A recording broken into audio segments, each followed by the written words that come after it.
Summer season 2020 is the season of revivals. The Devil is a Part-Timer returns after 9 years while initially airing in spring season 2013. Classroom of the Elite returns after 6 years with the second season, despite some recap films and specials. Made in Abyss returns after the first season aired in 2017, and Rent a Girlfriend, well, never mind. However, there was another show released this season that was initially released in 2004. Now, Lucifer and the Biscuit Hammer, or Hoshi no Samidare, is adapted for the big screen, and what can I say? Well, it's not mid, but pretty generic. Yeah. That sounded better in my head though. Lucifer and the Biscuit Hammer is a show that seems to be hated for various reasons on the internet, and granted, this anger and disappointment is in part justified. However, despite appearing to be the worst show of the season, it could, in fact, be actually one of the best. And maybe there's a problem which is not so easy to see at first glance. Let me explain. First, what's the drama all about? Yuhi Amamiya lives a pretty normal life, until one day a lizard tells him that he is part of a task force of knights. From now on, he has to protect the earth before an evil force will destroy it with an immensely huge hammer that gravitates around the earth. Humanity's only hope lies in the Beast Knights, in which Yuhi is now part of, and a princess which happens to be his neighbor Asahina Samidare, to whom he pledges his allegiance to. However, there's another problem.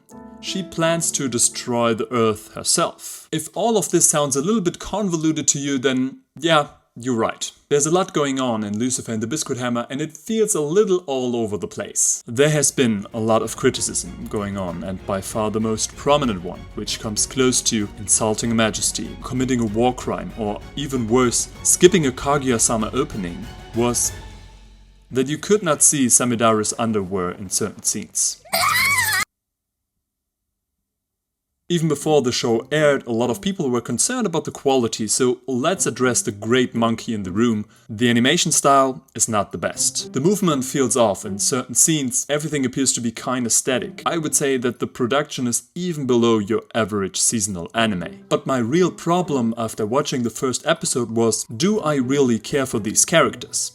By finding the answer rather quickly, not really. None of those characters seemed interesting enough for me to continue with the show, and even if an immense hammer would hit their world, if I don't care about it, it doesn't make sense to continue. However, that is only half of the story, because Hoshi no Samidare is based on a manga, and it's a really good one. First of all, it's truly funny. The slapstick humor is definitely on point and never overstates its welcome. Also, it's pretty self-referential and doesn't take itself too serious, something that I really enjoyed. It reminded me a little bit of Gintama from time to time. On the flip side, this show can have its dark and emotional moments, and some of them pay off really well, especially because the tone of the show seems to be rather lighthearted. The pacing is not as fast as other manga releases today.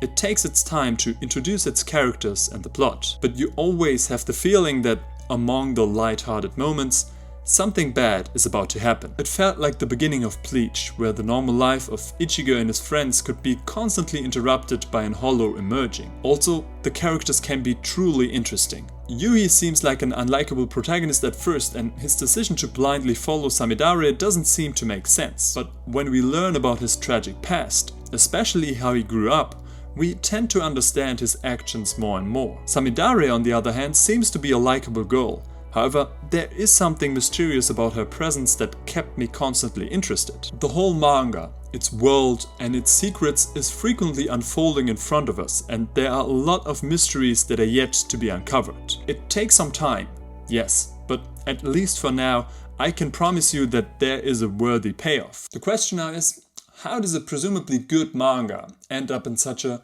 for many, disastrous adaptation? Well, there are multiple reasons. A lot of people have been pointing out that Studio NAS is to blame for the bad adaptation. And yes, it is true that the studio has had some adaptations in the past that have not been received very open-heartedly. But of course, that's only one half of the truth. As of right now, saying that working in the anime industry in Japan is tough would be an understatement. Unfair wages, constant time pressure, missing budgets, you name it. And if you're not a big studio like A1 Pictures or Ufotable, your animation will most likely suffer from it. So I think that blaming the studio for the bad animation in an overall system that has a lot of issues would be a little bit too easy. But of course, let me know what you think of it. The other reason, and I think that this is even more important, is us. Nowadays, we as anime fans are so used to have so many shows, maybe even too many shows at our disposal at the beginning of the season that if it doesn't grab our attention and we don't fall in love with it after the first episode, we drop it. We can see this very well when we watch trailer nowadays. In the first 5 seconds they have to hook us. Otherwise, we just skip the commercial. In contrast to the manga, the show doesn't have the time to unfold, which is why moments that were impactful in the manga feel rushed in the anime. Seeing the pacing of Call of the Night, for example, it's clear that it will not be as fleshed out as the manga. And the many changes made in Lucifer and the Biscuit Hammer suggest the same. And